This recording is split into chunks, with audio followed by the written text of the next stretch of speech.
यहाँ तक लेखक यह कहने की कोशिश कर रहा है कि हम जिस भी कार्य को करते हैं उस कार्य के करने के पीछे हमारी अगर भावना अच्छी है तो वह कार्य भी ज़रूर सफल होगा। और इसी संदर्भ में एक कहानी लेखक ने ऊपर कह दिया है। अब हम आगे बढ़ते हैं। हमारे ही देश में एक ऐसी घटना घटी थी। एक किसान ने रंगीन सुतलियों से एक खाट बुनी और उसे रेल में रखकर वह दिल्ली आया। दिल्ली स्टेशन से उस खाट को अपने कंधे पर रख वह भारत के प्रधानमंत्री पंडित नेहरू की कोठी पर पहुंचा। पंडित जी कोठी से बाहर आए तो वह खाट उसने उन्हें दी। पंडित जी को देखकर वह इतना भावमुग्ध हो गया कि कुछ कह ही नहीं सका। पंडित जी ने पूछा, क्या चाहते हो तुम? उसने कहा, यही कि आप इसे स्वीकार करें। प्रधानमंत्री ने उसका यह उपहार प्यार से स्वीकार किया और अपना एक फोटो दस्तखत करके उसे स्वयं उसे उपहार में दिया। जिस दस्तखती फोटो के लिए बड़े बड़े लोग उस फोटो के लिए विद्वान और धनी तरसते हैं, वह क्या उस मामूली खाट के बदले में दिया गया था? न, बिल्कुल नहीं। वह तो उस खाट वाले की भावना का ही सम्मान था। तो यह कहानी भी वैसे ही है जैसे राष्ट्रपति कमाल पाशा के बारे में कही गई थी कि उस कार्य के पीछे उस कार्य को करने वाले की भावना का ही महत्व होता है और कुछ नहीं। फिर लेखक कहता है, क्यों जी, हम यह कैसे जान सकते हैं कि हमारा काम देश के अनुकूल है या नहीं? वाह, क्या सवाल पूछा है आपने। सवाल क्या, बातचीत में आपने तो एक कीमती मोती ही जड़ दिया है। पर इसके उत्तर में सिर्फ हाँ या ना से काम न चलेगा, मुझे थोड़ा विवरण देना पड़ेगा। यहाँ पर लेखक पाठकों के मन में उभरने वाला प्रत्येक प्रश्न को यहाँ सामने रखता है और उसका उत्तर वह स्वयं देने की कोशिश करता है। यहाँ भी एक ऐसा ही प्रश्न है कि हम कैसे जान सकते हैं कि हमारा जो काम है वह देश के अनुकूल है या प्रतिकूल? तो वह कहता है, हम अपने कार्यों को देश के अनुकूल होने की कसौटी पर कस कर चलने की आदत डाल लें, यह बहुत उचित है, बहुत सुंदर है। पर हम इसमें तब तक सफल नहीं हो सकते जब तक कि हम अपने देश की भीतरी दशा को ठीक ठाक न समझ लें और उसे हमेशा अपने सामने न रखें। और इसके आगे लेखक दो बातें हमारे सामने रखता है। लेखक कहता है कि हमारे देश को दो बातों की सबसे पहले और सबसे ज़्यादा ज़रूरत है। एक है शक्ति बोध और दूसरा है सौंदर्य बोध। बस हम यह समझ लें कि हमारा कोई भी काम ऐसा न हो जो देश में कमजोरी की भावना को बल दे और कुरुचि की भावना को। ज़रा अपनी बात को और स्पष्ट कीजिए, यह आपकी राय है? अच्छा, ठीक है, तो मैं इससे बहुत ही खुश हूँ कि आप मुझसे यह स्पष्टता मांग रहे हैं। लेखक खुद एक दो व्यक्ति बैठे हों और दूसरे में सवाल जवाब होते हों तो ऐसी ही बात लेकर के यह पाठ लिखा गया है। लेखक बहुत ही सिंपल और सरल ढंग से वह समझाना चाहता है और कहता है कि क्या आप चलती रेलों में, मुसाफिर खानों में, क्लबों में, चौपलों पर और मोटर बसों में कभी ऐसी चर्चा करते हैं कि हमारे देश में यह नहीं हो रहा है, वह नहीं हो रहा है, यह गड़बड़ है, वह परेशानी है? साथ ही क्या इन स्थानों में इसी तरह के दूसरे स्थानों में आप कभी अपने देश के साथ दूसरे देशों की तुलना करते हैं और इस तुलना में अपने देश को हीन और दूसरे देश को श्रेष्ठ सिद्ध करते हैं? तो जिस बात को लेखक यहाँ कह रहा है उस बात को आप भी जानते हैं और हम भी जानते हैं कि हमारे देश में कई लोग ऐसे मिल जाएंगे, कहीं भी मिल जाएंगे, जो हमेशा यह कहते हुए आप लोग सुनते होंगे कि अरे भाई, हमारे देश में क्या है, दूसरे देशों को देखो किस तरह से लोग जीते हैं, खाते हैं, पीते हैं, हमारे यहाँ तो कचरा है, हमारे देश में तो ऐसा है, वो परेशानियाँ हैं। ऐसे ऐसी बातें कहते हुए आप लोगों को अक्सर सुनते होंगे।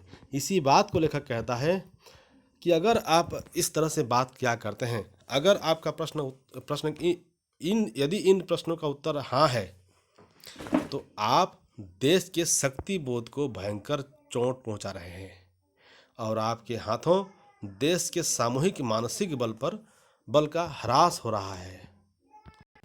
इसका अर्थ यह हुआ कि हम लोग ऐसी ऐसी बातें निकाल कर अपने देश और दूसरे देश की तुलना करते हुए अपने देश को गंदा बताना, दूसरे देश को अच्छा बताना, यह सब बातें जब हम करते हैं तो इस बात का मतलब यह है कि हम अपने ही देश का मानसिक बल का ह्रास कर रहे हैं। मतलब हम अपने ही देश को हानि पहुंचा रहे हैं। और इसी बात को समझाने के लिए लेखक यहाँ पर एक उदाहरण प्रस्तुत करता है। सुनी है आपने शल्य की बात, वह महाबली कर्ण का सारथी था। जब भी कर्ण अपने पक्ष की विजय की घोषणा करता, हुंकार भरता, वह अर्जुन की अजयता का एक हल्का सा उल्लेख कर देता।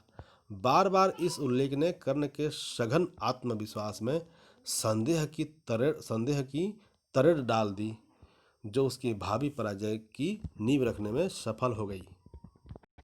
महाभारत में एक महावीर था जिसका नाम था कर्ण, जिसको कोई नहीं हरा सकता था। लेकिन लेखक कहता है कि उसका जो सारथी था शल्य, वह सारथी उसके मनोबल को हमेशा ह्रास करता था। मतलब यह है कि जब भी कर्ण किसी महारथी को या रथी को मार गिराता था, तब शल्य हमेशा यही कहा करता था कि अरे इसको मार के क्या फ़ायदा, अर्जुन को मारे तो जाने, अर्जुन के साथ युद्ध हो और उसको जब तुम जीत पाओगे तभी ठीक है, और इन लोगों को मार करके इतना हंसना ठीक नहीं है, ये ठीक बात नहीं है। ऐसी ऐसी बातें कह करके वह हमेशा कर्ण के मन को दुर्बल किया करता था। और अंत में यही बात कर्ण के सघन आत्मविश्वास को तोड़ दिया और लास्ट में हुआ वही जो होना था, कर्ण को अर्जुन ने मार दिया। इसके आगे लेखक कहता है, अच्छा आप इस तरह की चर्चा कभी नहीं करते, तो मैं आपसे दूसरा प्रश्न पूछता हूँ। अगर आप इस तरह से चर्चा नहीं करते तो ठीक है, बढ़िया बात है। अब मैं दूसरा प्रश्न आपको पूछता हूँ। कहता है कि क्या आप कभी केला खा करके छिलका रास्ता में फेंकते हैं, अपने घर का कूड़ा बाहर फेंकते हैं, मुंह में गंदे शब्दों से गंदे भाव प्रकट करते हैं, इधर की इधर लगाते हैं, अपना घर दफ्तर गली गंदा रखते हैं, होटलों धर्मशालाओं में या दूसरे ही ऐसे ही स्थानों में जिनों में कोनों में पीक थूकते हैं। पीक मतलब जो थूकते हैं लोग यहाँ पर। तो उसी बात को प्रश्न पूछता है और फिर कहता है, उत्सवों में, मेलों में, रेलों में और खेलों में ठिलम ठिल करते हैं, निमंत्रित होने पर उस समय से लेट पहुंचते हैं या वचन देकर भी घर आने वालों को समय पर नहीं मिलते हैं, और इस तरह किसी भी रूप में क्या सुरुचि और सौंदर्य को आपके किसी काम से ठेस लगती है। तो लेखक कहता है कि अगर आप हमारे देश और दूसरे देशों की तुलना करके हमारे देश को हीन या गंदा अगर नहीं बताते, ऐसी चर्चा नहीं करते, तो दूसरा प्रश्न मैं आपसे पूछता हूँ और कहते हैं कि क्या आप कभी केला खा कर छिलका फेंकते हैं, यहाँ वहाँ थूकते हैं और रेलों में, खेलों में, उत्सवों में ठेलम ठेल करते हैं और किसी के द्वारा निमंत्रण पा करके ठीक समय पर नहीं पहुंचते हैं? अगर ऐसे ऐसे काम करते हैं तो भी मुझे बताइए। और नीचे कहते हैं, यदि आपका उत्तर हाँ है तो आपके द्वारा देश के सौंदर्य बोध को भयंकर आघात लग रहा है, आपके द्वारा देश की संस्कृति को गहरी चोट पहुंच रही है। ध्यान दीजिए, दो बात शुरुआत में लेखक ने कही थी, एक है शक्ति बोध, दूसरा है सौंदर्य बोध। अगर हम लोग अपने ही देश को गंदा कह करके यहाँ वहाँ चर्चा कर करके लोगों में अपने देश की हीनता की भावना फैलाते हैं तो वह हमारे देश की शक्ति बोध को हम कम कर रहे हैं, हानि पहुंचा रहे हैं। और नहीं, अगर हम दूसरे प्रकार से जो कार्य पूछा गया यहाँ पर कि हम लोग केला के छिलका यहाँ वहाँ फेंकते हैं, पान खा कर थूकते हैं और मेलों में, रेलों में, ठेलों में ठेलम ठेल करते हैं, तो यह सौंदर्य बोध को हानि पहुंचा रहे हैं।